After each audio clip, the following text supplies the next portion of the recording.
سلام دوستان، به یکی دیگر از ویدیوهای کانال نکاتاپ خوش آمدید. امروز با قدبلندترین مردان دنیا آشنا میشویم. به کانال ما ابونه شده، لایک موندن و کامنتاری گذاشتن رو فراموش نکنید.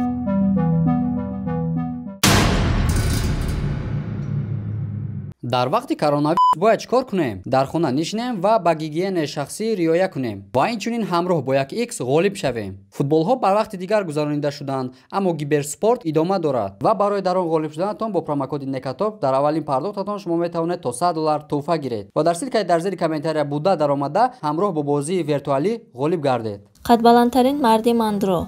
این مرد هندوستانی با بلندی 3 متر قد بلندترین مرد هندوستان و تمام جهان به حساب می رود. بلندی قد در این جوان مشکلات زیادی را به وجود آورده است. با سبب بیماری کمیابی که در او است، ترشح گرمانی قد در ارگانیسمش زیاد شده است و قد او را به حد نامعمول بلند کرده است. این جوان 3 متره از کم شدن قدرت موشک‌های بدنش و همچنین از دردهای گوناگون رنج می‌برد.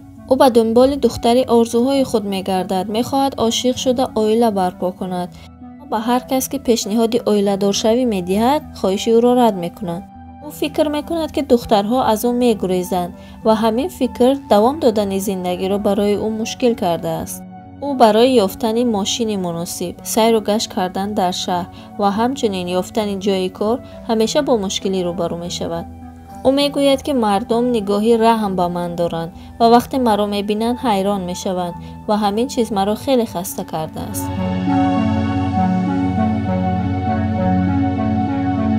سلطان کوثر. سلطان کوثر 10 سپتامبر 1982 در شهر ماردینی ترکیه به دنیا آمد. صاحب رکورد جهانی بلند قدترین مرد دنیا با بلندی 251 سانتی متر قد بوده در کتاب رکوردهای گینس هم نامش ثبت شده است. چنین او رکوردی درازترین دست دنیا را با درازی 72.5 سانتی متر را زده است. همه برادران و خواهرانش قد معمولی دارند و تنها او است که چنین قدی بلند است. با همین سبب او تحصیلاتش را دوام نداده است و حالا همچون یک کشاورز در زمین خواجگیشان فعالیت دارد. سبب این بلندی قدش موجود بودن آبپوخل در قسم گیپوفیز مغز سرش است. این بلندی قد سبب شده است که هنگام راهروی از عصا یا از تیاق استفاده می‌کند.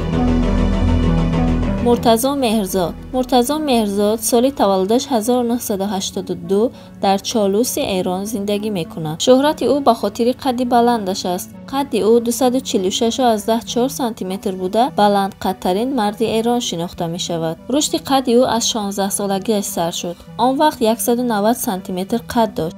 بعد افتادن از دوچرخه استخوان کاسش آسیب دیده، پای راست او 15 سانتی متر از پای چپش کوتاه‌تر است. پهمی کف دست او 27 سانتی متر را تشکیل می‌دهد.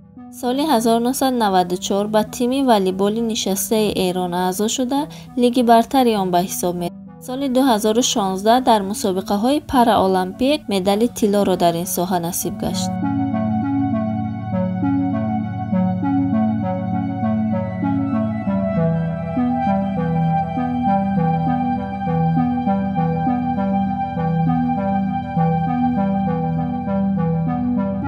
حضرت الله خاکسار بلندقدترین مرد افغانستان بوده در ولایت لنگرهار شرق افغانستان زندگی می کند. خاکسار عائله دار شده است. در عائله 4 برادر و 3 خواهر دارد و تنها او در این عائله چنین قد و بستی بلند دارد. قد او 233 سانتی متر می باشد. او چنین می گوید: من خرسندم که سالمم، اعضای بدنم یگان عیب ندارند، از سلامتیم خرسندم و هیچ شکایتی ندارم. بابای من نیز قد بلند داشتند، اما در قوم ما بلند قدترین من به حساب می روم. از 15 سالگی بلندشوی قد من سر شد.